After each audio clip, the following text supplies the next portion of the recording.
Okay, ladies and gentlemen, before we start, I would like to introduce the speaker. Our speaker today is Ibu Fitriah MA PhD from UIN Sunan Ampel, Surabaya. She has received her bachelor degree of English education at Universitas Kabupaten and taken her master degree in TESOL and foreign language teaching at the her current position as a lecturer in education department in UIN Sunan Ampel, Surabaya. Ibu Fitriah research activities focus on creativity in language teaching and learning, language assessment practices, and language learning motivation. And also, her teaching activities focus on language teaching methodology, research methods, language testing and assessment, and instructional material development. Before the presentation begins, let me to inform how the agenda will be going on. First, welcome remark from the head of English Education Department, Win Antasari Banjarmasin. After that, the speaker will be invited to present the topic, followed by conclusion. Now, allow me to invite the head of English Education Department, Win Antasari. Thank you very much, Ibu Daya. Assalamualaikum warahmatullahi wabarakatuh. Bismillah, alhamdulillah, wala haula wala quwata illa billah. Wala Sayyidina Ibu Fitriah PhD from UIN Sunan Ampel, Surabaya as the speaker of Tadarus today. The Honorable, the Secretary, and also the moderator today, Ibu Hidayah Nur MPD. The Honorable all the lecturers from UIN and other universities. I see the Head of English Education Department, Ibu Rahmawati from UIN Sunan Ampel, Surabaya, Ibu Nani, and Bapak Yusuf from ULM. Thank you for attending this Tadarus Education Department, UIN Antasari Banjarmasin. Glad to see you, everyone. Thanks for attending this agenda, which today is the last series of Tadarus Academic for this year in ELT with Prof. Zulfikar. And the last Friday, we discussed about narrative inquiry. And today is really nice occasion to talk about quantitative designs in language teaching research with Ibu Fitri. This topic is selected because of some students are interested in preparing their proposal using quantitative as a research design. So through this discussion, I do hope that Ibu Fitri will give better understanding related to the kinds of quantitative that can conduct easily, especially for undergraduate students. This agenda is also the implementation of MOU between UIN Antasari Banjarmasin and UIN Sunan Ampel, Surabaya. Inshallah, later on, we can arrange another agenda that will bring beneficial for both of the parties. The last, enjoy the Tadarus, and I'll give it back to the moderator. Thank you. Billahi taufiq wal hidayah. Assalamualaikum warahmatullahi wabarakatuh. Waalaikumsalam warahmatullahi wabarakatuh. Thank you very much, Ibu Afifah, for your welcome remark. Ladies and gentlemen, without further ado, let us hear from the speaker today, Ibu Fitriah MA PhD from UIN Sunan Ampel, Surabaya, to deliver the presentation entitled Quantitative Designs in Language Teaching Research. Time is yours, Ibu. Okay. Before I start, I would like to check the microphone. Can everyone hear my voice? Yes. Yes. Yes. Thank you. Okay. Assalamualaikum warahmatullahi wabarakatuh. Good morning, everyone. Dear Ibu Linda and Bu Rahmawati, and then Bapak Ibu semuanya from UIN Antasari, and I so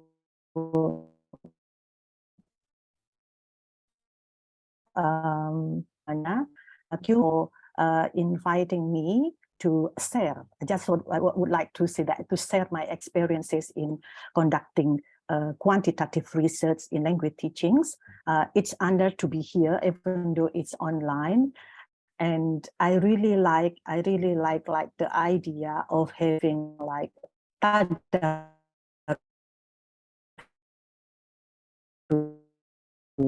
you know.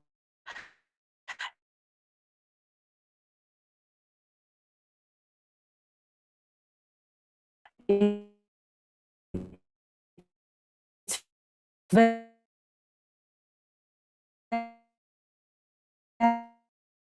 very productive. I would like to share my experiences on how, on how to do quantitative study. Please let me allow me to share the screen. Okay. Can everyone see my screens? Yes, ma'am. Okay, thank you. Okay, but before I start my my presentation, I would like to to share my reflection when I did this study, when I did quantitative study. Actually, I'm a qualitative person, but when I did my PhD, you know, my supervisor encouraged me to use like mixed method design, with the reason that I will learn, you know, it's true that, you know, when I did my study, I learned a lot how to do like quantitative study. Yeah, I learned by myself, even though a couple of times I also participate in some workshops on the quantitative. So today's could be, I will not explain a lot of topics about quantitative. That's a lot. That will be a couple series of workshops if I, you know, I explain in details of different types of quantitative study.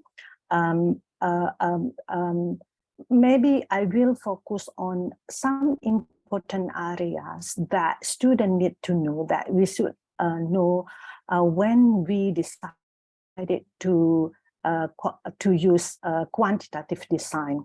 Okay, so for today's presentation, there will be 5 topics that I would like to focus on. The first one is, it's important to know what is quantitative research. We need to understand, because there is qualitative, but what is quantitative design actually? And then I will also discuss about the basic design that researchers commonly applied when they decide to use quantitative study. Then, and the last, I will provide several examples on how we can conduct a quantitative study. I think I will provide more example, so it will be easier for the students to replicate. Yeah, we can do the same thing. We can replicate other people's study. And what is the strengths and limitations and of quantitative study. And the last part I will discuss is how to analyze quantitative study. Okay, so I believe that everyone here are familiar with the with what quantitative study is. Yeah, as Bu Linda said, the purpose for today's seminar is to help students understand the procedures in using quantitative. It is hoped that students have a clear understanding when they write their proposal. Yeah, when they write their proposal. There are some misunderstanding about quantitative study. It's also happened to my students. Yeah, most of my students use experimental study, but they do not understand what experimental study is. You know, they just, oh, this is experimental. But for me personally, for me personally, I don't like experimental study. Why? Because it needs a lot of preparation. Okay, it will spend a lot of times to conduct experimental study. Okay, but before that, I would like to explain what is a quantitative study is. As we are maybe aware that for the quantitative study, the emphasis is where is it the objective focusing on the objective measurements and the statistical data. So the focus of collecting data, the focus of the study is where is it analyzing a statistical data, either using like a polls, questionnaires, or surveys. Yeah, so you intend to gather numerical to obtain numerical data, and you will be able to generalize the result across the groups, yeah. Or when you want to focusing on particular topics, you will be able to generalize the findings. So if you want to quantify a phenomena, you need to use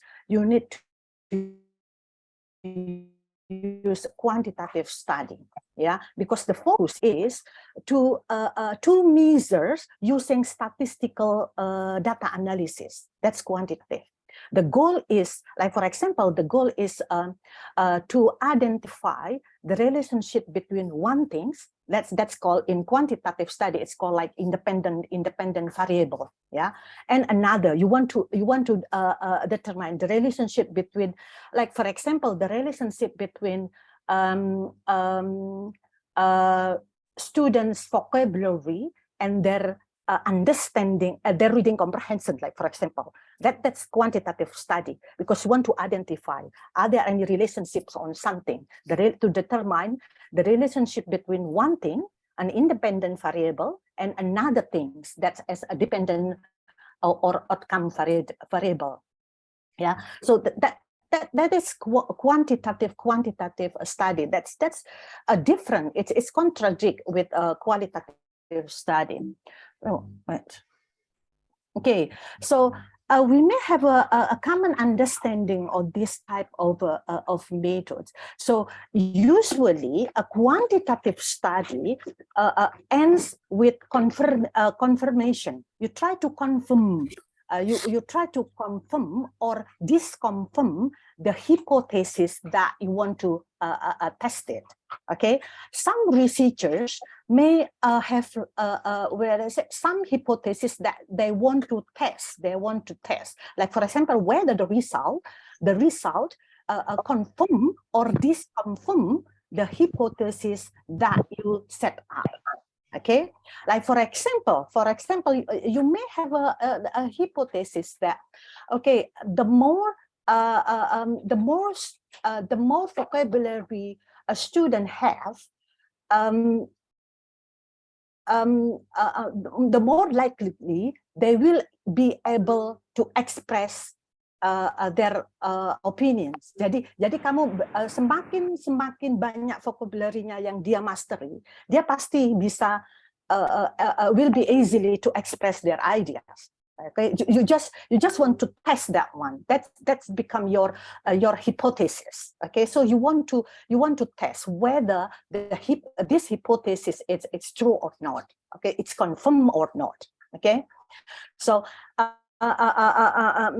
in quantitative study as well, you try to identify one or a few variables that you want to use, that you intend to use. Yeah. Okay, and when you do a quantitative study, you may use like a statistical analysis. You know, using like statistical analysis. Yeah. With the help of a scientific approach. Okay, so then what's the basic design that researchers commonly use? Can I know, mungkin dari mahasiswa di sini, can I know the basic design that you commonly use in quantitative design? Anyone here have experiences using quantitative study, quantitative design? Would you mind to share your experience? Anyone here? What design do you usually use that you have that you have used before? Anyone? Mohon maaf Bu Linda, can I know what semester are they? Semester berapa? Most of the Like- participants here is on the 6th semester. Okay, on the 6th semester. Sedang It means menyusun that- proposal. Okay, they are writing their research proposal. Right. It means that they already have experiences enrolling in research methods. Am I correct? Yeah. Ya, Ibu. Okay. So anyone would like to sign the common quantitative design that they use, that you use? Oke Ibu, itu Yes. di chat box Ibu Oh, ada oke. dari Arina Rahman. Oh, sorry. Ya, ya Bu. Ada experimental design Okay, and okay, thank you. correlational Ibu. Okay, Ya, thank you, Bu Hidayah. Thank you, Bu Hidayah. Oh, sorry, I don't check my chat box. Oke. I'm too serious, with the screen. Okay, so yes, that's one of them. That experimental design. See, most of my students, when I ask what quantitative design that do you intend to use, most of them, the majority of them said experimental. I said, why? Why do you want to do experimental study? Can I know Arina? Is it Arinal Rahman? Is it girl or boy? Arinal Rahman, karena Rahmannya itu kayak male students gitu. Tapi Arinal ini nama cewek ya. Ya. Can you guess? That's it's very hard, to guess, through the name. Sometimes I don't want to make mistakes. Could be is it girl? So why you are interested in doing experimental design, Arinal? Would you mind sharing your opinion why you are interested in having a experimental design? Okay, fine.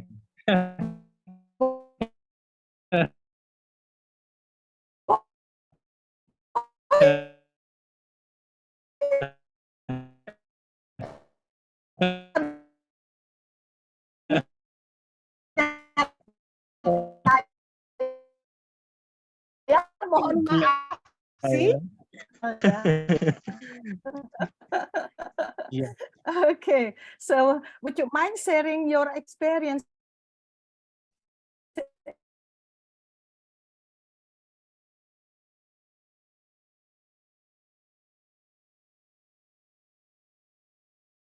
In-depthly, you need to think carefully, because for me, as I said earlier, that I don't like doing experimental study. It doesn't mean that I don't want to do experimental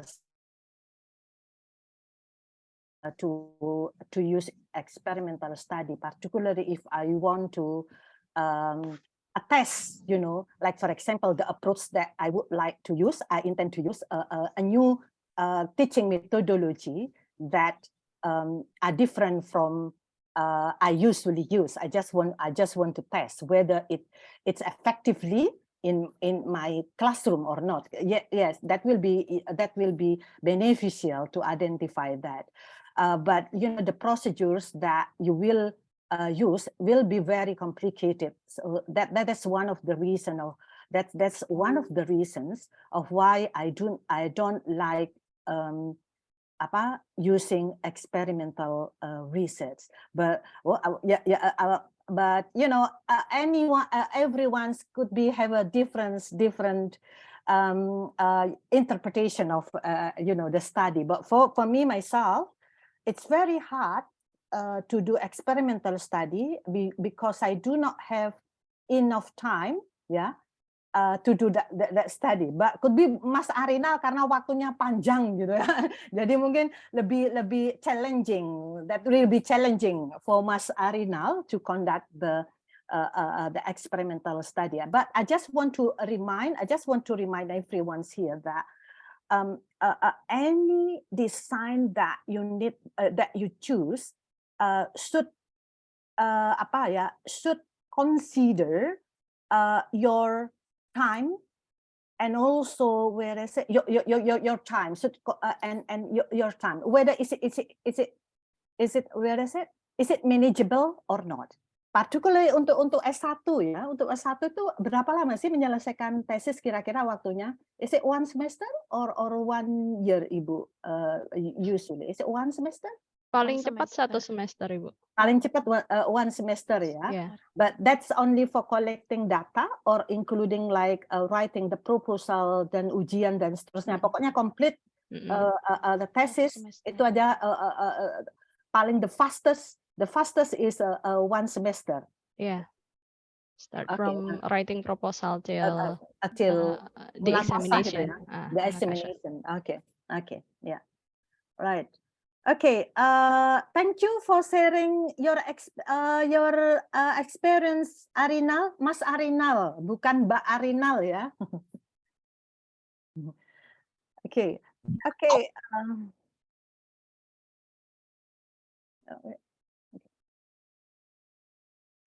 Okay, so yes, experimental study it's one of the basic design in quantitative study. Jadi there are two common design that researcher use for quantitative study. Yang pertama itu adalah descriptive, yang kedua experimental designs.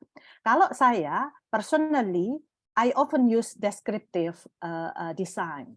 Kalau saya paling sering sudah, terutama sekarang ya, I often use like descriptive designs. But for descriptive, like for example, subjects itu are generally missed once. You are missed once, only once. Using like questionnaire, you miss like could be like their perceptions, their experiences, their understandings. One using like questionnaires, yeah, like for example, and because the intention, your intention when you use a descriptive design to identify where is it, the variables you want to identify, to establish the association between the relationship between one variable to another variable. That's the reason of using a descriptive design, yeah. And then you will be able to include a sample of a lot of participants. Yeah, a lot of participants. Your sample can be like 100, even of 1,000 of subjects. Yeah, that will be easier when you use descriptive, the quantitative design. Yeah, but for experimental design, you need to measure the subjects before and after a particular treatment. This is the reason of why I don't like experimental study, because there is a treatments that you need to do, and you need to do the treatment. You need to have like the two groups, control and experimental groups. Okay, and it takes time, because you need to prepare like the instruments, every instruments that you use in every stage, yeah, in every stage itu, and the sample population may be very small. Could be you only include like, let's say, 4 groups, 2 groups for control groups, 2 classes for control group, or 2 classes for experimental groups. Okay. So there is a specifics where is it classes that you will use for your study, and it's intended to establish the causality between variables. So you want to test, like for example, you want to identify apakah the use of technology itu improve the student understanding on a particular topics. Jadi kamu ingin ngetes itu, apakah ada pengaruhnya? Are there any effects in the way a teacher using a technology on student understanding. Kamu harus ngetes berdasarkan itu. Jadi di experimental group, you will expose the teaching by using technology. And then you can compare. You can compare for in control group. You don't use technology, but you use like traditional methods way of teaching. Ya, so but you want to identify apakah ada pengaruhnya enggak ini? Apakah the use of technology can improve the student understanding on of a particular topics, like for example itu. Jadi kamu pingin mengidentify a particular elements, okay, itu. Jadi makanya itu lamanya itu di situ. Okay. Now we go to the example. I would like to share the example from the article. It's already published, and I think you can search it in the internet, like the whole article of where is it? This study. This is focusing on an experimental study on CDIO. Saya enggak itu coba. Artikelnya ini sebenarnya ini, jadi apa sih CDIO? Coba look at. This is the articles. I got it from, let's say, mana tadi ya? Bentar ya. Okay, what is the title of an experimental study? So this one, jadi ini pingin mengetes apakah what is CDO? I need to, CDO itu ternyata new teachings that is focusing on, let's say, yeah. Oke, jadi tentang conceiving, designing, implementing, and operating. Okay, so that's an approach that these researchers use. Jadi pingin mengetes apakah CDIO methods in English language teachings itu berpengaruh terhadap apa ini? Terhadap let's say terhadap student score. Apakah jadi the purpose of this study would like to identify whether CDIO methods help raise students to help improve student total score. Ya, dibandingkan dengan misalkan dibandingkan dengan student yang nggak dapat do not expose to CDIO methods. Jadi itu melakukan perbandingan itu. Yang satu, like for example this study for experimental group, the teachers use CDI methods, and they use couple times, not only once. Remember when you do experimental study, you cannot use just like one treatment. There should be a couple times of treatment. You use CDIO methods couple times. Ya, kalau satu itu nanti nggak I don't think so that the result will be comprehensive, because can you guarantee? Can you ensure that the improvement of student score is this because of CDIO or other factors?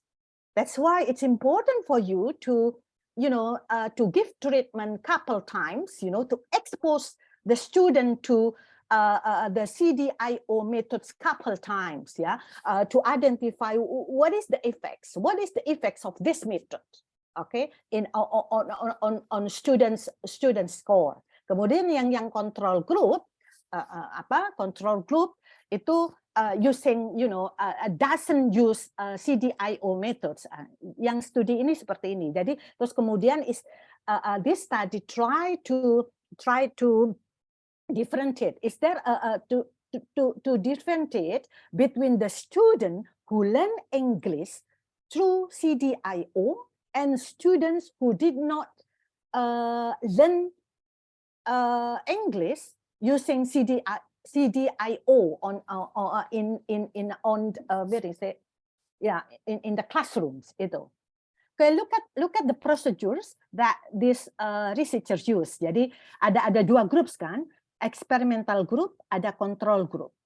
they mentioned that they give treatment couple times. Jadi treatmentnya couple times. Sebelum pakai treatment ada pretest dulu. So the pretestnya berapa nilainya, kemudian treatment for couple times. Dia mengakui, these researchers admit that they did the treatment for 12 weeks, 12 minggu treatmentnya. Jadi treatmentnya for 12 weeks for the treatment. Kemudian post test to identify gimana hasil post testnya. Apakah misalkan student performance-nya itu improve apa enggak setelah menggunakan CDIO tadi itu. Nah, terus kemudian hasilnya they compare with the control groups. Ya sama perlakuannya, pretest dulu, tapi no treatment. No treatment here means that they do not use like CDIO, but could use like traditional teaching methods. Itu. Kemudian post test. So this is the way, the procedures that this study use ya. Siapa yang namanya? Yusuf ya, dari Turki. Yusuf use when they use a quantitative experimental design. Sorry, you can ask, you can stop me if there are something that you want to clarify to me. And please let me know if my explanation is too fast. Sorry, yeah, I'm very sorry for this. Yeah, please feel free to stop me or clarify my explanations. Okay. Oh, there. Ibu Hidayah, is it okay if I respond the question now or later after I finish my presentation, Ibu? Okay, maybe later aja Bu, setelah Oh. after you finish your presentation. It's okay. Yes. Okay, Okay, I will remember. Yeah, I will remind you about the questions Okay, or yes. suggestion. Thank Okay. you, Bu Hidayah. Thank Yeah. you. Okay, so another study. This is also in Turkey. This is current study. I think it's published last year. Yeah. So this study is also experimental study, but the focus on to identify the effects of cooperative learnings, particularly using STAT methods. Yeah, on students' success of reading comprehensions. Jadi ini this study would like to identify apakah cooperative learning STAT method tadi itu help increase student reading comprehensions. Ya, jadi itu pingin mengetahui itu. Hampir sama kan, pingin try to identify apakah a particular method that teachers use itu help improve student score, student reading comprehension. Kalau ini student reading comprehensions, ya. Jadi they would like to the researchers would like to identify are there any differences in their achievement test before and after they exposed to STAT model gitu ya, ada bedanya enggak control group sama experimental groups itu. Oke. Itu ya. Nah, kalau tadi those are the two example from experimental study ya, experimental study. Kalau ini yang menggunakan descriptive study. Jadi itu lebih simple, very simple compared to experimental study. Contohnya Abdullah Nuri itu examine the attitudes of lecturers in Afghanistan. Jadi the attitude of lecturers in Afghanistan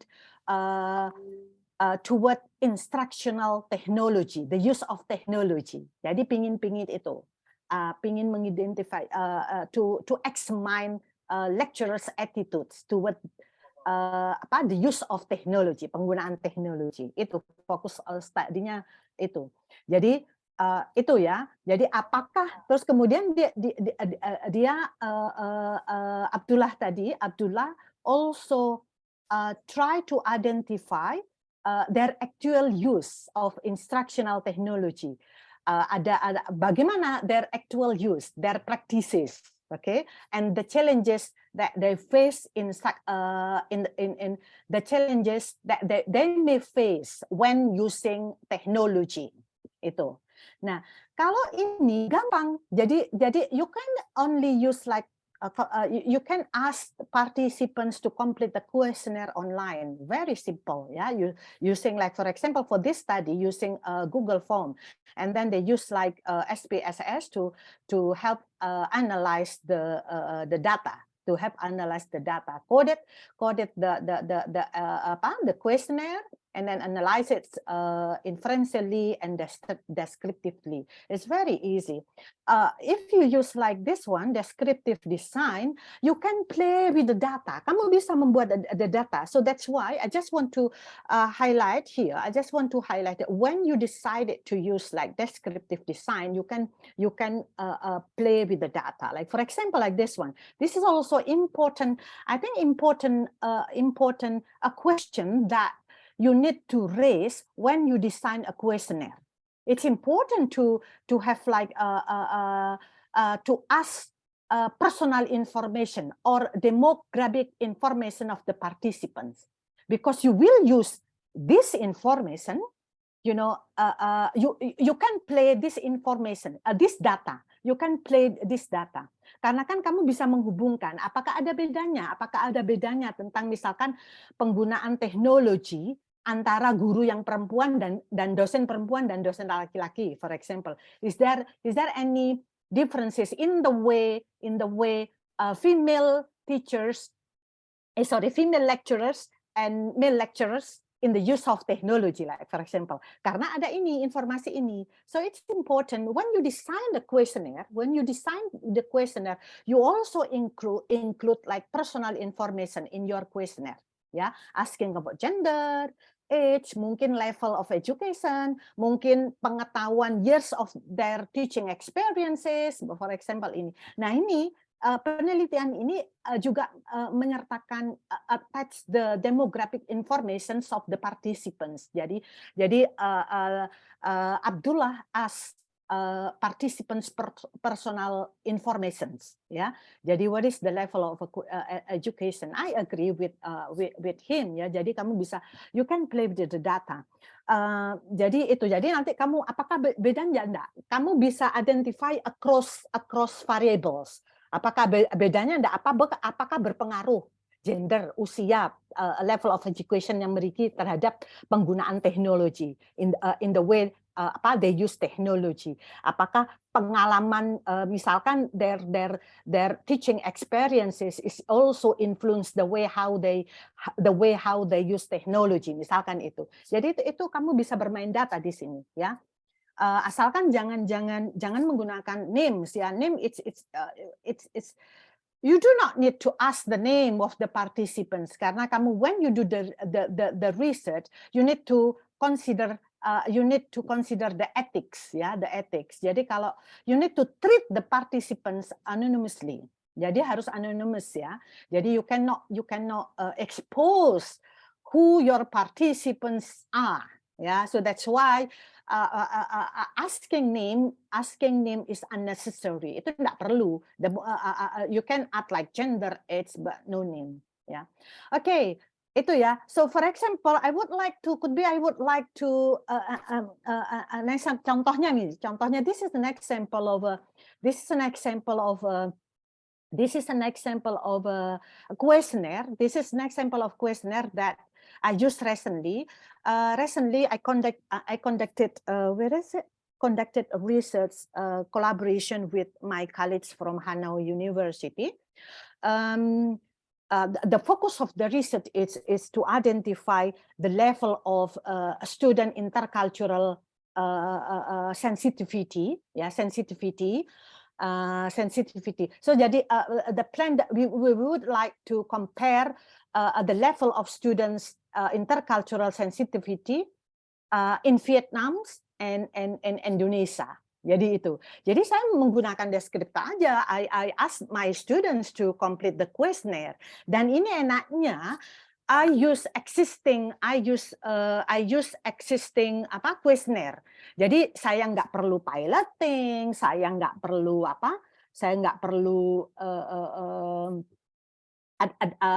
do the revisions gitu kan, karena ini existing, it's already piloted, it's already valid, it has been used couple times ya, in different context, sudah digunakan beberapa kali in different context. Jadi enaknya gitu kalau existing. Tapi kalau kamu develop your own questionnaire misalnya, kan harus ada beberapa step.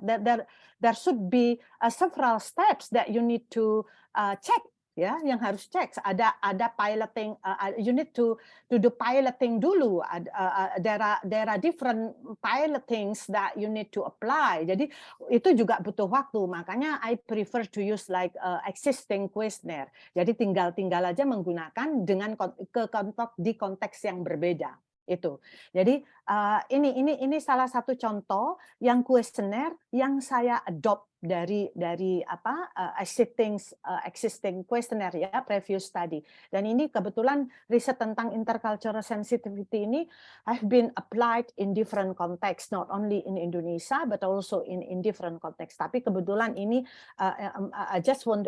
we just want to compare between the level of students intercultural sensitivity in Vietnam and Indonesia. Another example, sorry, what's wrong? Ini kenapa ini? Wait. Sorry. I need to. Waduh, ini kenapa? Can you see my screen or it's stop? Stop, Ibu. Yeah. Yeah. Now we can Yes, see your yes, screen. thank you.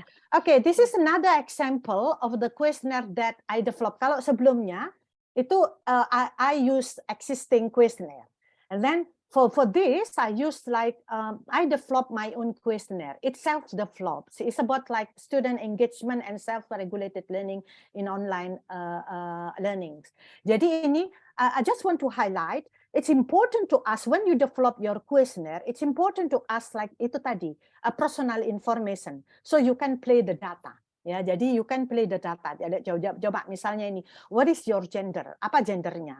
What semester are you? How old are you? The number of online courses that you take. Jadi saya bisa bermain data di sini. Saya bisa membandingkan apakah ada bedanya according to different variables ya. Apakah ada bedanya the way how student engage in online learning between female and male? Apakah ada bedanya the age? Are there any differences, significant differences in the way student engage between age, between the course that they takes gitu. Jadi saya bisa bermain data di situ. Apakah semakin sedikit courses yang mereka ambil itu berpengaruh pada engagement mereka partisipasi mereka dalam in online learning. Nah, itu. So if you have this information, the demographic information, you can play data. You can play the data, you know. Itu enaknya when you use a quantitative study. Ketika kamu menggunakan quantitative study ya, meskipun itu ya. Assalamualaikum warahmatullahi wabarakatuh. Okay, alright. Okay, itu ya. I just want to highlight. So when you design the questionnaire, please consider this one, the demographic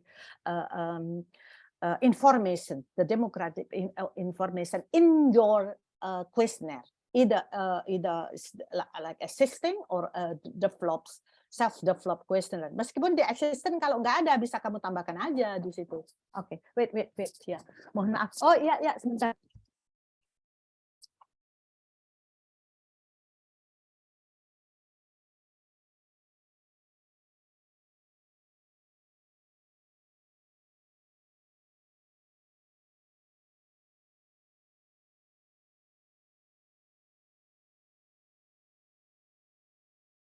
karena kebetulan lagi di luar kota ya, ada acara di luar kota. Okay, next. Oh, that's wrong. Okay, so those are the like the descriptions of what quantitative study is and the option that you can use when you write a proposal. Yeah, when you write proposal, you can use like the descriptive or experimental design. But again, I recommend you. I think it's for your thesis writing, I think it's better. I recommend you to use like descriptive design. Just use simple things that you will be able to complete it as soon as possible. Ya, karena apalagi kalau itu sudah ada existing, tinggal kalian searching in the internet, you know, your topic interest. Ya, there are abundant research. You can just make adaptation on the instruments and then pilot it. You know, and then you can pilot the instruments. Tapi kalau eksperimental, kamu harus ada kelas, gitu kan? Jadi banyak step. There are a lot of steps that you need to use kalau menggunakan experimental design itu. Jadi ada banyak yang persiapan yang harus kamu lakukan dan belum tentu loh ya gurunya itu mau menggunakan itu new methodology itu ya karena kan mereka di zona aman sebenarnya you know they do not have a times to use a new methods in which to change the methods that they usually use. Jadi itu pertimbangannya sih. Kecuali kalau kalian memang punya kelas sendiri, you would like to apply a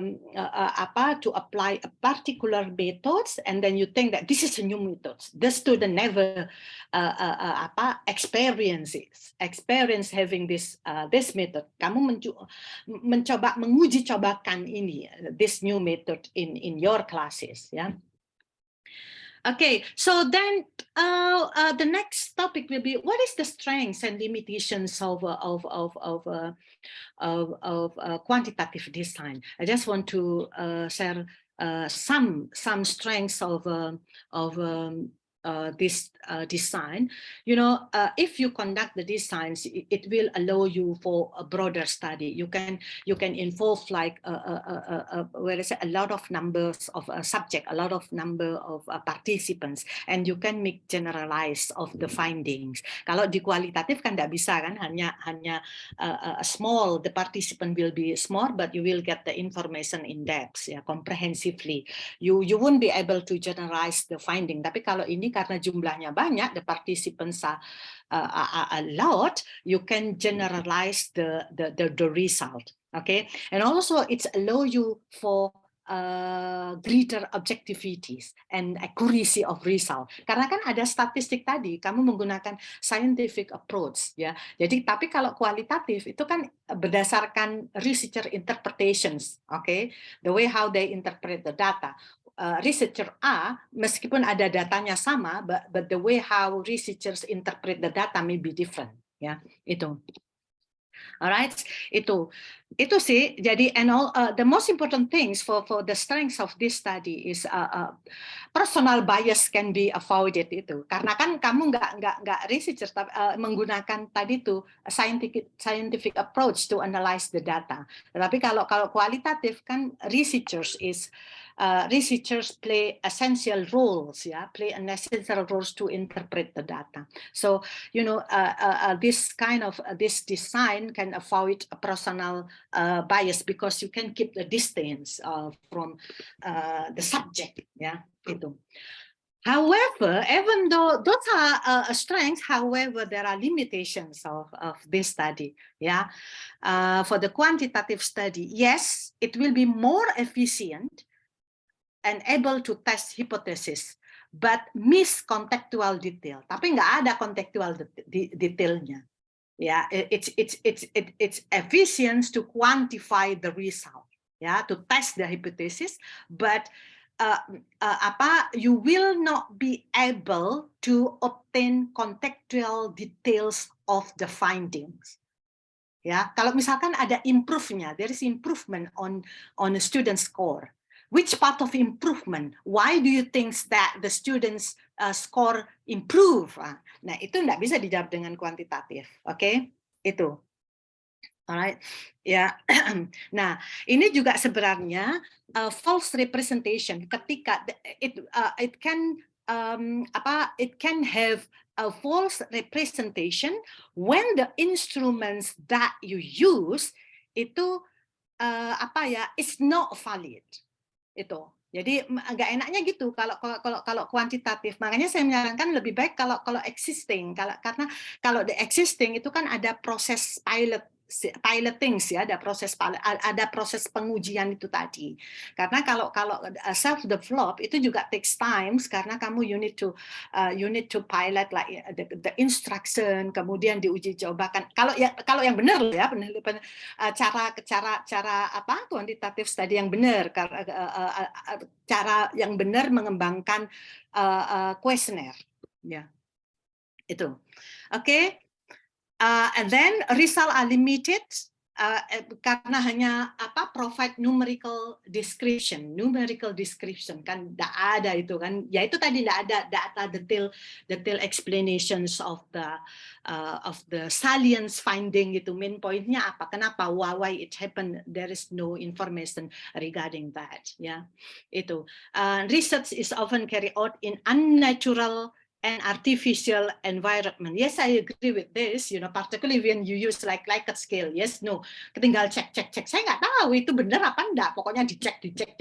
Apalagi kalau jawabnya netral semuanya. When you use like Likert scales and then the majority of the participants answer netral, itu juga susah ini. Kan? So it's unnatural.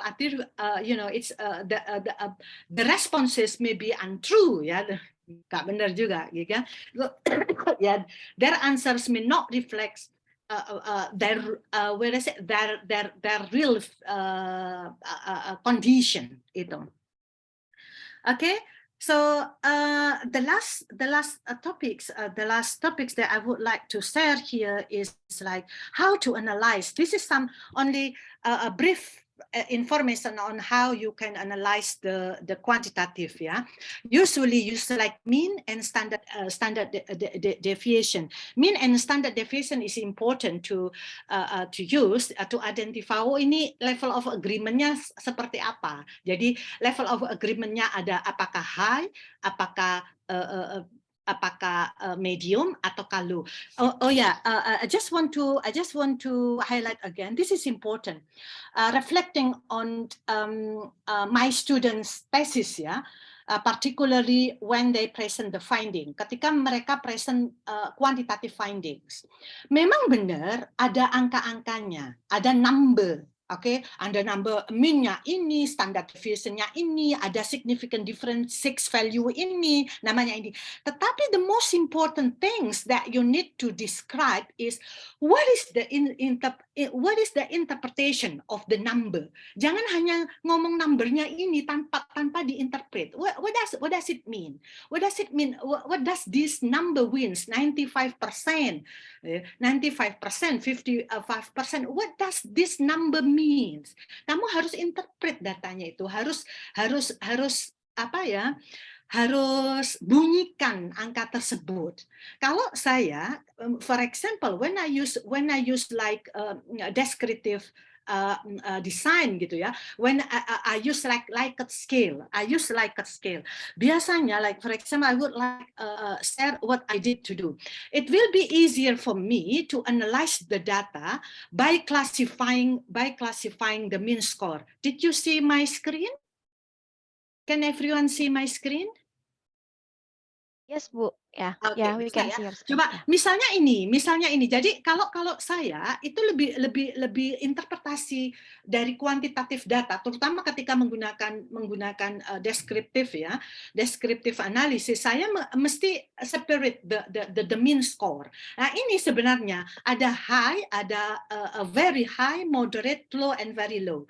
Jadi kamu bisa adopt dari teori. Teorinya banyak sekali. Terserah kamu mau yang mana, asalkan itu jelas which theory that you use. Contohnya ini untuk ketika saya when I conducted a study on intercultural sensitivity, students level of intercultural sensitivity, saya menggunakan Pimentel. Saya menggunakan Pimentel karena Pimentel kebetulan risetnya tentang intercultural sensitivity itu.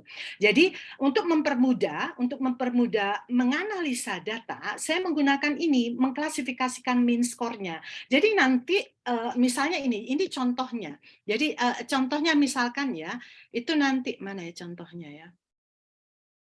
Ini kan. Jadi it seems that ini sepertinya dari ini kan from five different components of student intercultural sensitivity of Vietnamese students. There is tendency that their level of intercultural sensitivity is high, misalkan gitu, high. Jadi level of intercultural sensitivity-nya itu high, tinggi dengan mean score ini. Nah, jadi kamu menggunakan atau respect of cultural differences, respect mereka terhadap perbedaan budaya itu sangat tinggi dengan mean score ini. Jadi kamu harus bunyikan mean score ini maksudnya apa? Apakah ini menunjukkan bahwa level of agreement-nya itu sangat tinggi, moderate atau apa? Nah itu. So that's why it's important for me. It's important to use like ya itu tadi to separate the level of mean score and standard deviations itu. Jadi itu jangan hanya angka saja ini mean score-nya ini, tetapi maksudnya apa? It's important you need to interpret the data, you need to interpret the number karena tidak semua orang, not all people understand a statistical analysis. So you are the researchers who are responsible to explain clearly your research. What does this number means? Itu ya, karena memang angka, tetapi kalian harus jelaskan itu apa maksud angka tersebut gitu. Oke, so alright, I will be back to this one ya. Jadi ada mean, standard deviation itu yang selalu digunakan ya. Jadi ini testing for significant differences between two means ya. Apa ada bedanya enggak? Jadi ada yang menggunakan t-test. Ini nanti kalau saya menjelaskan lebih detail another workshop of how analyzing the data. Okay, so I think that's all my presentation, Bu Hidayah. Jika ada pertanyaan, I'm happy to respond to the question. Thank you for listening to my presentation. Assalamualaikum warahmatullahi wabarakatuh.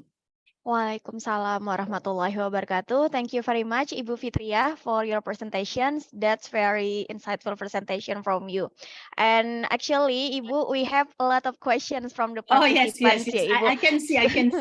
Yeah. Thank you for the questions ya. Yes. Thank you for the question. Ini saya harus start dari mana dulu ini? So I will read the question, Ibu. Can I read the question? So yeah, I can help you to read the question. Okay, the first question from Nur Aliza Putri. She is our student from UIN Antasari Banjarmasin. The question is it possible to carry out a quasi-experimental in just 4 meetings to find out the effectiveness of teaching method on student learning outcomes, and whether in writing research instruments, researchers make test questions or just make scoring, Ibu? Okay. That's from Yes. Nur Aliza. Okay, thank you for the question, Alisa. Yeah, for deciding how many meetings I should use, well, it's depend on the research and depend on your research questions. Ya, menurut kalian, apakah ini sudah cukup untuk mengidentifikasi bahwa penggunaan particular methods itu benar-benar efektif pada ini, pada misalkan pada kemampuan siswa. Nah itu kamu harus itu. Jadi harus pastikan bahwa peningkatan kemampuan siswa itu karena metode ini, bukan faktor lain. Karena yang kamu ujikan kan itu kan, yang kalian ujikan itu adalah ingin menguji ini, a particular methods ini tadi. Jadi pastikan bahwa particular methods that you use itu help increase student understanding. Itu effective to learn, misalkan speaking, effective to learn reading, itu yang harus kamu pastikan, bukan any other factors, karena kamu mengetes itu. Jadi yang lebih tahu itu adalah researchernya. entah itu 4 meetings, entah itu 3 meetings, you are the ones who know. Gitu. Makanya harus couple times kan. Dan untuk tesnya ya harus kalian ini bukan hanya scoring juga, kalian harus mempersiapkan tesnya juga itu kan. Karena tesnya ini kan berhubungan dengan treatmentnya. Oke. It should be relevant to your teaching methods, teaching materials, ya, teaching materials harus berhubungan. Makanya kalian harus menyiapkan juga tesnya, pre-testnya dan post-testnya setelah post-testnya, gitu. Harus itu. Jadi bukan hanya scoringnya saja, lah enak lah scoringnya. Takutnya nanti tesnya berbeda loh, berbeda kan. Jadi memang you need to design. So that's why. That's why for me, doing experimental study will spend a lot of times, a lot of times. Karena itu tadi kalian harus mempersiapkan materi untuk treatmentnya, kalian harus mempersiapkan testingnya, kalian harus mempersiapkan scoringnya, kalian you need to identify where the responses, gitu kan, the responses after doing the treatments, you need to record, you need to record every procedures that you use when you apply experimental study. Itu. Okay, I think that is my responses. Hopefully it answer your questions, ya, Aliza, ya. Okay, Aliza, are you satisfied with the answer? Or any other question? Do you want to clarify some things? Aliza, are you still here? Aliza? Oh, okay. Yeah, actually Ibu Aliza is one of my students in my advisory. Dia salah satu, ya saya dosen pembimbing akademiknya Aliza, dosen penasehat akademiknya Ibu. Ya, jadi ya, oh yes ma'am katanya Bu. Thank you Bu for your answer. Dan ya, memang Aliza ini salah satu mahasiswa kami yang sangat tertarik dengan kuantitatif Ibu, karena dia merasa dia tidak terlalu bisa berkata-kata, ya seperti apa ya, tidak bisa terlalu bisa mendeskripsikan karena mungkin bagi sebagian orang ya Bu ya. Ya. Memang benar. Kalau bagi orang yang suka bercerita, atau orang Jawa bilang gedabrus, itu memang lebih suka kualitatif. Tapi kalau saya gini, kalau saya justru lebih suka kualitatif. Kenapa? It's more flexible. Yeah, it's more flexible. You can revert to your experiences and then supporting with the arguments. Kalau saya lebih fleksibel. Tapi memang kalau kuantitatif nggak banyak kata-kata, tapi itu perlunya. Again, kalau Aliza memang tertarik pada kuantitatif, that's okay, that's good. Tapi again, saya menyarankan yaitu tadi, jangan hanya number, not only number, but you need to interpret the number. Harus ada kata-kata juga itu. What does this number means? Gitu. Kesalahannya kan mereka hanya ambil datanya banyak sekali itu. Tapi apa maksudnya data ini? What does this data means? So it's your jobs to explain the numbers itu. Ya, to interpret the number. Ya. Okay, Ibu. Thank you for your answer for Aliza. The next questions from Alfiana. From our students too. Assalamualaikum Ibu, saya Alfiana Aziza. Saya ingin bertanya berapa lama waktu yang diperlukan untuk melakukan penelitian eksperimen, Bu? Apakah jangka waktu ditentukan oleh peneliti sendiri? Misalnya peneliti butuh waktu 5 kali pertemuan, terdiri dari pretest dan posttest dan 3 kali pertemuan treatment untuk melakukan penelitian. Apakah bisa seperti itu, Ibu? Terima kasih, Bu. Oke, menyambung ya dari pertanyaan tadi sebenarnya Alisa hampir sama ya. This is the same question as previous persons. I think it's depend on the researchers. You are the one who designs. Again, itu harusnya idealnya yang ngajar itu bukan kalian, tapi gurunya. Ya, gurunya itu kalau yang idealnya loh ya, ideal experimental study ya, karena kan kalian bukan pengajar. Kalian kan nggak punya kelas, harusnya itu memang yang punya kelas itu, ya. Biasanya eksperimental ini kan lebih baik yang punya kelas itu mengajarkan. Kamu ingin mengetes particular tools ya, particular approaches, particular materials, and to check the effects of those particular materials. Yeah, it depends on the researchers how you design the procedures of your research. how you design the procedure of the research. Ya, seperti tadi itu, kamu menentukan samplingnya, you decide the groups, ya, which group belongs to experimental, which group belong to control, ya, control groups. Itu harus levelnya sama, Misalkan di kelas 1 ada 6 kelas. Misalkan di kelas 1 ada 6 kelas, ya, 3 kelas untuk experimental groups, 3 kelas untuk control groups, gitu kan. Nah, perlakuannya harus sama. Dari experimental group misalkan harus, kalau misalkan itu di-expose pada particular approaches, ya itu harus sama. Treatmentnya harus menggunakan particular approach itu tadi. Let's say misalkan start method seperti yang the example that I explain, ya, the journal from Turkey. Ya, the journal from Turkey itu kan menggunakan start methods, ya. Jadi itu for experimental methods, they use couple times. They give treatments for these 3 classes couple times using exposes to start methods. Kemudian yang control methods, control groups, they use traditional teaching methods. Jadi tidak menggunakan STAT, tapi menggunakan yang tradisional aja, traditional teaching methods. Beberapa kali juga.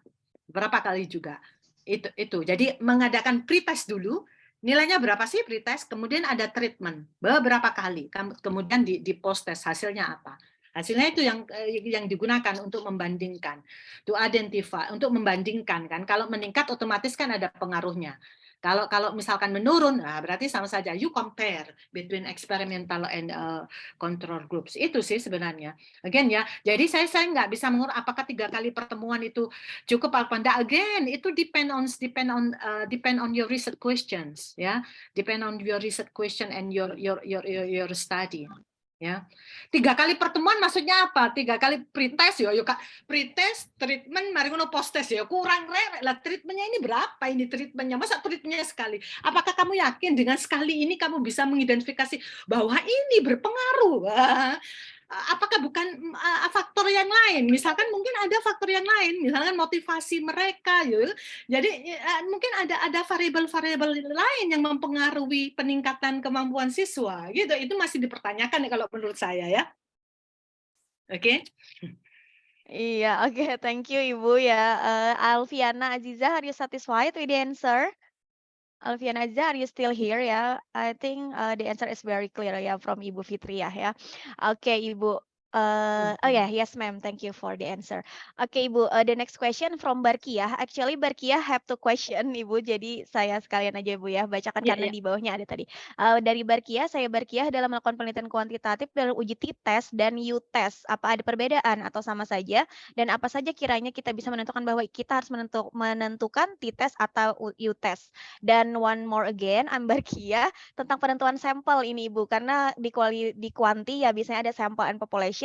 Apabila populasi kita tidak sampai 100 orang, bagaimana cara kita menentukan sampel untuk penelitian kuantitatif? Terima kasih banyak. Oke, terima kasih untuk pertanyaannya. Oke, biasanya digunakan t-test ini kan, kamu menggunakan t-test untuk sebelum misalnya gini. When you want to compare the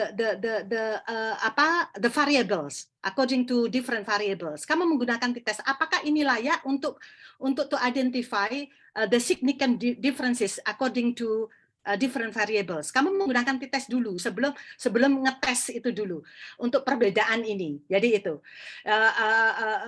Jadi itu kamu menggunakan t-test. Lebih baik makanya sebelum melakukan uji inferensial statistik, kamu biasanya kan salah satu uji coba ya yang digunakan ada t-test itu tadi. Untuk ngetes ini layak apa enggak, untuk di-identify apakah ada perbedaan, maksudnya apakah ada perbedaan, like for example, is there any significant difference in the way in the students level of intercultural sensitivity between male and female, misalkan gitu kan. Saya menggunakan tes dulu sebelum menguji itu ya, itu. Jadi ada banyak statistik ya. Kalau statistik itu gimana yang menjelaskannya ya? Ini another workshop Ibu untuk khusus untuk kuantitatif ya, bagaimana untuk misalkan bagaimana how to analyze descriptive and how to analyze inferential statistic.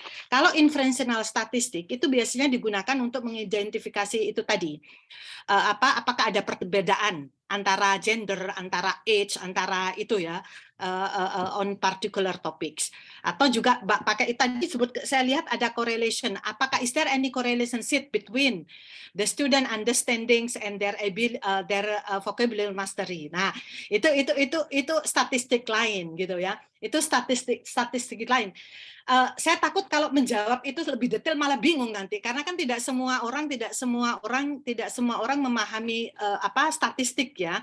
Jadi mungkin mohon maaf Barkia, tapi I would be happy to discuss personally tentang ini, tentang how to use like t-test dan lainnya, quantitative data analysis. Even though I'm not the expert, saya bukan expert, tetapi I have experiences doing descriptive and inferential statistik ya. Sudah lama nggak make apa gitu. Itu ketika I did statistical analysis when I studied, when I did my PhD. Jadi sekarang yang gampang-gampang saja. Ya itu ya Barkia ya. Sorry Barkia if I'm not satisfying you ya. Oh ya, satu lagi. Tapi ya, tadi apa? Populasi ya, sampelnya. Sampel. Sebenarnya intinya gini loh, jangan memikirkan kalau kuantitatif itu jangan memikirkan sampling itu. Kalau saya gini, yang penting itu kamu you selected the participant randomly. Itu yang paling penting. Itu yang membedakan antara kualitatif. Kalau kualitatif itu kan you select the participant purposefully ya. Jadi ada reason of why you select a particular participant. Harus ada reason kenapa itu. Tetapi kalau kuantitatif itu harus randomly. Contohnya misalkan my research itu kan tentang intercultural sensitivity and competence. Nah, saya sengaja memilih mahasiswa yang sudah enroll mata kuliah cross cultural understanding.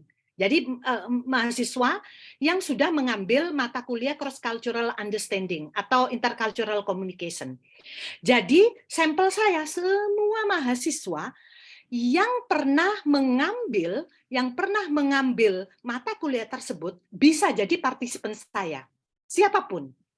Jadi itu kan clustering sampling ya, clustering randomly sampling itu. Jadi ada cluster. Jadi tidak semua mahasiswa mahasiswa S3 atau enggak, mahasiswa PBI semuanya enggak, tetapi saya hanya fokus mahasiswa yang sudah pernah mengambil mata kuliah CCU. Itu valid. Itu punya kesempatan yang sama untuk complete this questionnaire. Terserah siapapun, terserah mahasiswa semester berapapun, pokoknya intinya dia sudah mengambil mata kuliah CCU gitu. Jadi it's acceptable to complete. It's acceptable to complete my questionnaire. Itu. Jadi kamu yang pertimbangan itu saja, gak usah jelimet-jelimet. Kenapa kamu itu bueng, kok senangannya itu membikin riset semakin rumit gitu kan. Jadi bikin sesuatu itu yang simple. Jangan satu it's very complicated tapi you don't understand yang justru yang esensinya itu seperti apa. Itu yang paling penting. Ketika melakukan riset itu, just choose the techniques that is manageable for you, selama itu tidak keluar dari esensi penelitian. Oke, prinsip-prinsip melakukan penelitian. That's the things that you need to consider when you do the research itu. Ya. Itu intinya itu sih, intinya itu Mbak ya. Jadi nggak usah jelimet-jelimet Mbak kalau melakukan riset itu. Jadi intinya kalau in term of like participants gitu, in term participants ya pokoknya itulah participants. Misalkan kalau ya kuantitatif itu kan randomly ya, randomly siapapun tapi mungkin ada beberapa aturan. Ini mungkin ditujukan untuk hanya mahasiswa semester 2, berarti semua mahasiswa semester 2 boleh, tapi kan tidak nggak harus semuanya, terserah mereka karena ini kuantitatif kan, terserah mereka mau complete the questionnaire gitu. Kita kan nggak bisa maksa kan, terserah. Entah hasilnya nanti hasil akhirnya, oh ternyata cuma 30 yang jawab, ya wes lah. Tapi untuk kuantitatif data analisis, kalau bisa itu more than 30. Minimum number for quantitative data analysis itu adalah 30 untuk kuesioner. Jadi pastikan kalau bisa lebih dari itulah. Karena kalian kan tidak tahu ketika menganalisa data, mungkin responnya dia itu, oh ternyata ada beberapa bagian yang belum dijawab. Wah, susah nanti. Kalau misalkan di-delete, di-remove dari partisipan, akhirnya kan less than 30. Kamu nggak bisa menganalisa menggunakan statistical analysis ini ketika less than 30 participants gitu. Ya, jadi it's better you collect more participants, itu. Saran saya itu sih. Ya, semoga menjawab your question ya, Anissa ya. Barkiah tadi Ibu. Oh sorry, Barkia, Barkiah. sorry. Oke, ya. Sorry. Ya, Ya, terima Barkia. Iya, nih. iya, Barkia, terima kasih banyak katanya Bu di sini. Iya, ini yang dari Anissa Hairi Rizky, Ibu. Ini I'm intended to conduct a research with cross-sectional survey design with more or less 200 respondents. Is it possible if I directly collect the data without doing a piloting study? Thank you. Nah, Pertanyaan saya, instrumen yang kamu gunakan itu existing atau self-develop? Oke, Anissa Hairi Rizky, are you still here? Yes, ma'am. Oh ya. Self-develop. Nah, kalau self-develop itu kan instrumen itu kan belum diujikan toh. Harus divalidasi dulu kan. Nah, sebenarnya seperti yang saya katakan tadi, kalau ini yang benar ya, cara yang benar. Saya menjelaskan cara yang benar dulu. Jadi prosesnya, there are several process that you need to pass when you develop your own questionnaire. Sebentar ya, mohon maaf sebentar saja.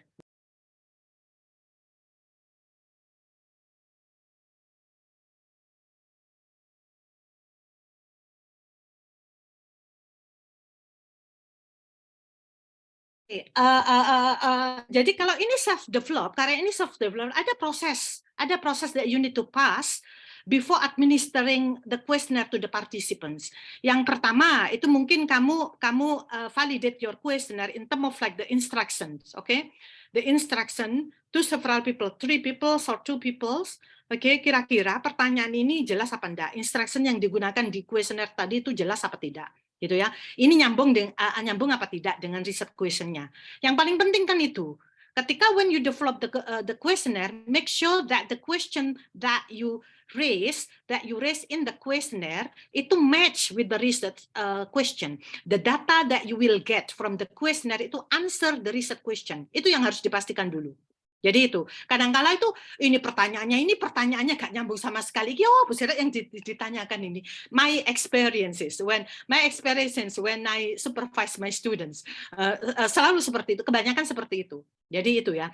Jadi harus pastikan itu instruksinya bagaimana, kalimatnya, statementnya itu ambigu atau tidak itu ya. Ambigu kadang-kadang kan panjang tapi gak jelas ki maksudnya apa ya. Jelas. So you need to consider that. Oke, itu. Once and then kamu apply. Lagi, seperti yang saya bilang tadi, kalau yang benar itu harus dipiloting minimal ke 30 participants. Terus kamu ngecek reliability dan validity-nya. You do initial analysis untuk ngecek validity atau reliability. Kalau misalkan ini validity, kamu harus ngecek lagi. Oh, mungkin ada statement yang overlap. Ini sudah ditanyakan statement ini di item yang keberapa. Hampir sama maknanya. Makanya itu tidak valid, misalkan gitu ya. Jadi mungkin kamu remove atau kamu reconstruct the items gitu. Biasanya seperti itu sih. Jadi ada itu baru kamu siap instrumen ini disiap. Nah, itu cara yang benar, oke? Itu cara yang benar. Meskipun mahasiswa itu cara kompas, bu saya nggak validating, bus pokoknya di validator ya wes gitu, misalnya gitu ya, misalnya seperti itu. Ya itu makanya kan saran saya, memang it's better if you use like existing questionnaire, karena nggak perlu piloting kamu, sudah digunakan ya as it is. Kalaupun ditranslate kan nggak apa-apa, kamu cuma divalidasi apakah translate-nya ini benar apa enggak gitu aja kan. That will be simpler that will be simpler compared to develop your own questionnaire. Itu. Nah, saya tidak paham maksud kamu cross-sectional survey design itu maksudnya apa? Cross-sectional survey design. What do you mean by cross-sectional survey design? Can I know, Anissa, what do you mean by cross-sectional survey design?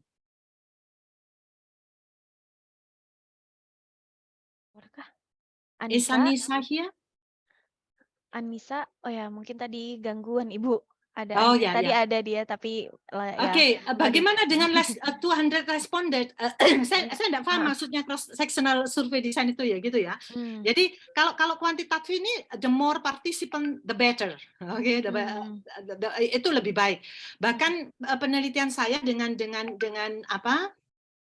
dengan teman kolega itu ada partisipannya adalah 1.500. Karena ini kan banyak sekali 1.500 partisipan.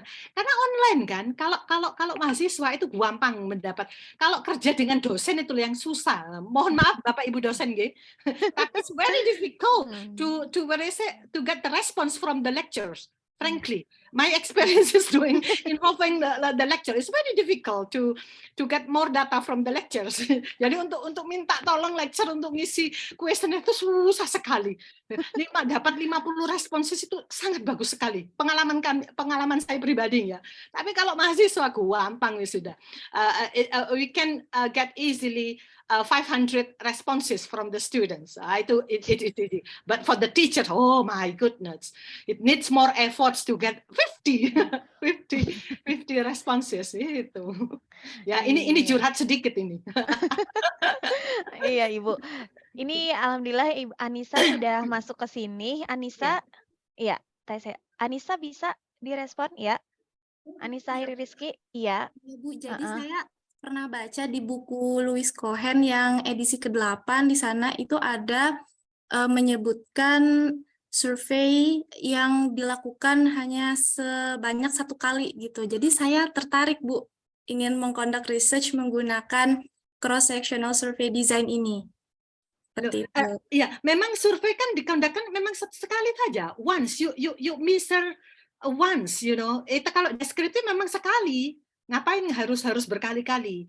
Itu memang once you administer the survey only once. Okay, measure once. Tapi kan kamu mungkin kamu menggunakan itu tadi cross case analysis, mungkin kamu mengcrosskan apakah apa ada bedanya itu tadi. Kalau questionnaire kamu you can play the data by using like demographic information itu tadi. You can cross where is it the variables, okay, between the variable you identify between the variables itu ya. Kalau questionnaire memang sekali sih, ngapain berkali-kali ya, memang sekali you measure like the participants perception, experiences, beliefs, itu only once. Ask them to complete the questionnaire, but you then you compare based on according to different variables, ya, according to their teaching experiences, according to age, according the level of their level of education, according to gender dan seterusnya, ya, terserah variabel mana yang ingin kamu fokuskan gitu. Alright? Oh, ya. Oke, thank you Ibu. Ya tadi ya bisa Miss Rizky, are you satisfied with the answer? Oke ya. Ini sebenarnya Ibu ada sambungan dari pertanyaannya Anissa related to the gender Ibu. As the demographic variable, is it a problem if the amount of female twice as large as the number of male? Karena biasanya female memang lebih banyak dari male ya Ibu. Okay. Yang ini untuk yang dari partisipan. Nah itu makanya sebelum melakukan mengetes itu, apakah ada pertanyaan itu, kan kamu harus melihat titesnya dulu, hasil dari titesnya dulu tadi itu. Jadi ini layak untuk dilanjutkan melakukan mengidentifikasi ini enggak, mengetes is there any significant difference apa tidak gitu. Jadi harus dites dulu karena jumlah itu berpengaruh. Memang idealnya harus seimbang. Tetapi kalau tidak seimbang, ketika hasil titesnya itu significant, kamu you can continue. Kamu bisa melanjutkan untuk melakukan to identify is there the significant difference atau the significance difference between male and female level of intercultural sensitivity, misalkan gitu. Jadi dites dulu homografinya, ya gitu, homogenisnya gitu. ya. Iya. Ini harus melakukan workshop lagi Bu tentang quantitative data analysis, Iya. particularly focusing on descriptive and inferential analysis. Gitu. Iya. Siap Bu, nanti kami undang lagi ya Bu Oh, Fitri. jangan saya Bu, jangan saya Bu, saya nggak pede Bu kalau itu sudah lupa saya Bu, Iya. sudah lupa saya itu Bu, harus belajar lagi gak? Aduh Bu, jangan Bu. Iya, ya tapi sangat-sangat jelas sekali tadi Ibu menjelaskan sangat-sangat jelas sekali Bu sampai banyak sekali pertanyaan hari ini ya Bu ya. Jadi actually we have two more question Ibu, mungkin bisa langsung dijawab dari sini ya Bu ya. Yang dari Arina Rahman Ibu, do you have a recommendation of descriptive design that I can learn and adapt it Ibu? Thank you. Kreatif Ya. ini dari A siapa? recommendation dari Arinal Rahman Ibu. Arinal Rahman. Oh ini Ya, Arinal Rahman. recommendation. Heeh. Korasi yang Do dilakukan you beberapa. Yang ini Bu, yang di paling atas tadi ada do you have a recommendation of descriptive design that I can learn and adapt. Mungkin Bapak Arinal mau minta contoh yang descriptive design that we can adapt Ibu. Loh, itu sebenarnya tergantung pada Dari- risetnya. Oh, Lagi Arinal ini bikin risetnya tentang apa Arinal? Can I know what is what is your intention? What is the topics that you want to explore Arinal? Can I know the topics that you want to explore? Belum ada sih Arinal Bu. pingin Iya, apa? Sebenarnya ada banyak soalnya, ada banyak topics yang you can explore. What do you want to explore Arinal? Sebenarnya mau cari inspirasi aja sih Bu. Yang deskriptif, kata Ibu kan lebih enak pakai deskriptif. Nah ya, mungkin ada yang orang lain yang sudah pernah mengerjakan pakai deskriptif yang menurut Ibu itu hasil kerjanya bagus dan bisa jadi contoh. Nah, saya mau belajar mungkin dari hasil kerja orang yang pakai deskriptif itu. There are a lot of ada banyak ya, ada banyak ya. Kamu bisa tadi contoh-contoh tadi lumayan bagus ya. Like a study by yang itu tadi di slide-nya Bu Fitri tadi. That's one of an examples. Tadi coba saya cek dulu ya. Misalnya studi tentang attitude sini tadi ya. Ini bagus quantitative studies that use deskriptif hanya. Maksudnya deskriptifnya, maksud deskriptif ini sebenarnya cara kamu menganalisa menggunakan deskriptif ya, deskriptif analysis. Entah jadi kamu you quantify like the participant responses ya, kamu menggunakan survei questionnaire itu kamu menggunakan survei questionnaire. Jadi kamu any survey questionnaire you can search in the internet the questionnaire that's relevant to your research interest tentang apa saja.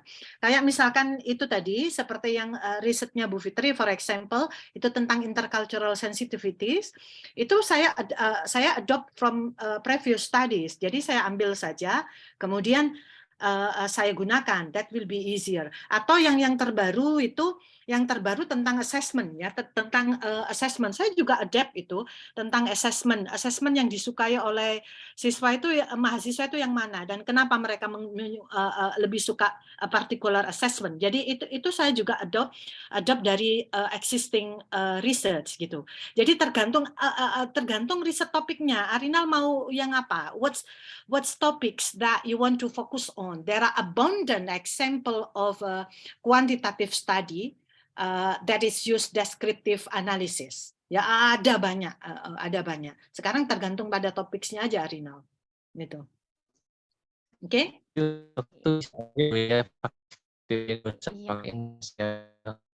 Aduh. Iya. Jadi untuk S1 bisa kan Bu untuk tanpa perlu inferensial kayak korelasi eksperimental. I'm very sorry Arinal, I don't know, maybe my internet is here is not good, but your statement is not really clear to me. Tadi Ibu katanya Bapak Arinal, apakah jadi di S1 itu tidak perlu yang secara ribet yang misalnya kayak inferensial atau apa, cukup deskriptif saja sudah bisa ya Bu ya sebenarnya? Sudah bisa. Kalau inferensial itu malah gampang loh, kan sekali yang statistiknya ya. Itu yang paling basic sebenarnya, deskriptif sama inferensial statistik itu yang paling basic Arinal. That's the basic analysis ya, the basic statistical analysis. Jadi Kalau makanya biar datanya kamu lebih banyak, findingnya lebih banyak. Karena sekali lagi tadi yang nggak suka kata-kata tadi kan. Kalau kualitatif kan kata-kata deskripsinya banyak. Makanya nggak apa-apa karena kan ini kalau kuantitatif itu kan sedikit. I think you can do more analysis dengan menambahkan inferential itu tadi. Kamu across itu kamu mencoba identify across different variables itu.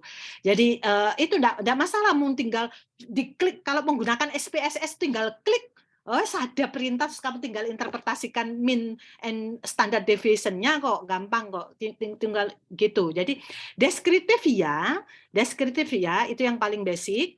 Inferential kalau memungkinkan kenapa enggak gitu. You can also use inferential statistical analysis ya. Jadi biar ada tambahan data kan hanya bisa bermain. Kamu kan datanya sudah ada kan, demographic information-nya kan sudah ada, tinggal you can use those information to check, okay, to check in term of like the main question that you raise in the questionnaire. Yeah. Alright, Ibu. Thank you very much, Ibu. Dan ini terakhir, Bu, pertanyaannya dan nanti sekalian closing statement ya, Bu. Karena actually we have ya our time is already over. Ya, Ibu. Ya, tapi sangat-sangat bagus sekali hari ini, Bu. Sangat tercerahkan kata yang Arinal tadi. Ya, Bu. Jadi ini terakhir pertanyaan dari Aliza lagi. Sebenarnya dia mau konfirmasi lagi tentang yang seperti yang Ibu Fitriah bilang, lebih bagus dari researcher yang mengajar. Pertanyaan saya, apakah memungkinkan untuk peneliti berkolaborasi dengan guru pengajar atau harus murni semua peneliti yang memberikan treatment bahkan dalam kelas kontrol grup? Terima kasih. Oh yeah, that's a good idea. If you can collaborate with the teachers, yeah, why not? Yeah, you can collaborate. Yeah, you can collaborate with the teachers. You will have experiences to conduct the research together. Kalau collaborate, when you are there, you see, okay, you can observe directly the students' responses. What the student responses are? Yeah, that's good idea. Yeah, you can collaborate with the teachers. Jadi biar bisa saling menyiapkan kan, bisa saling menyiapkan. You can ask like the students' learning styles, the students' language kompetensi, sehingga nyambung nanti itunya materinya maupun teks-teks yang mungkin you will use when you give the treatment, you will use a particular text, so it will match with the teaching materials that the teachers use. Yeah, that's good. I think it's okay. Yeah. As long as kamu describe itu, kamu gambarkan ketika di metodologinya ya, when you write the methodology chapters ya, the way how you conduct the study. Yeah. Oke. Iya, thank you so much, Ma'am, kata yang Aliza Putri tadi. Iya, oke, Ibu, silakan mungkin Ibu mau memberikan closing statement-nya. Okay, thank you. It is really nice. Whereas it's really nice to be here, but I just want to highlight my what I shared today. It's important for every researchers when they do the research to consider the research questions. Any design that you will choose depending on your research questions. Make sure that your design it's manageable. Itu manageable. Jadi buat kamu, buat researchernya, it's manageable and you have ability to do it. Jadi sekali lagi nggak usah rumit-rumit. Jangan menggunakan terminologi yang susah-susah. Kamu sendiri itu nggak paham maksudnya itu apa.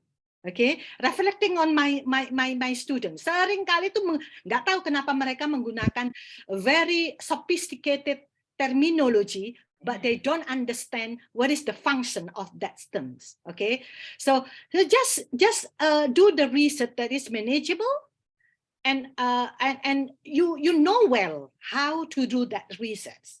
Okay, itu sih. Make sure that the design that you choose should be relevant with your research questions. Karena your research question is adalah compass in choosing the design, in collecting the data, in developing the instruments. Okay, it's important. Any design that you choose depending on your research question. I think that's it. My closing statements. Thank you, Bu Hidayah. Okay, thank you very much, Ibu Fitria, for your presentation. And then thank you for all the questions and presenters' answer. It has been a great pleasure to be moderating this insightful session, Ibu. Okay, ladies and gentlemen, we finally come to the end of the agenda. Before I close the agenda, I would like to take the conclusion from what the speaker has presented. Okay, Ibu Fitria already explained about the definition of quantitative research, basic designs in quantitative study, examples of quantitative studies, strength and limitation, and also quantitative data analysis, and the strength and limitation of quantitative designs.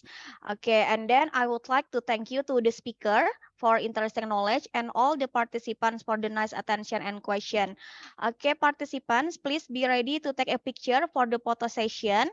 Open the camera on your handphone or your laptop. Okay, I will take the picture. I will take the screenshot from the participants. Please open your camera. This is the first slide, yeah. Okay, 1, 2, 3. Okay, this is for the first, and then this is for the second. 1, 2, 3. And this is for the last slide. 1, 2, 3. Okay. Yeah. Okay. Thank you. And finally, let's close our agenda today by reciting hamdalah. Alhamdulillahirabbil alamin. Thank you very much, Ibu and all the Terima kasih participants. semuanya. Okay. Ya, Ya. wassalamualaikum warahmatullahi wabarakatuh. Waalaikumsalam Waalaikumsalam warahmatullahi warahmatullahi wabarakatuh. Makasih. Makasih Bu Bu Nani, Fitri. Hidayah, Bu Makasih, Linda, Bu terima kasih Fitri. banyak ya. Sampai ketemu Thank lagi, you. Bu. Sampai ketemu lagi. Assalamualaikum. Mohon izin Waalaikumsalam. leave the room ya. Ya, Oke. waalaikumsalam Ibu. Ya. Okay. And then we can leave.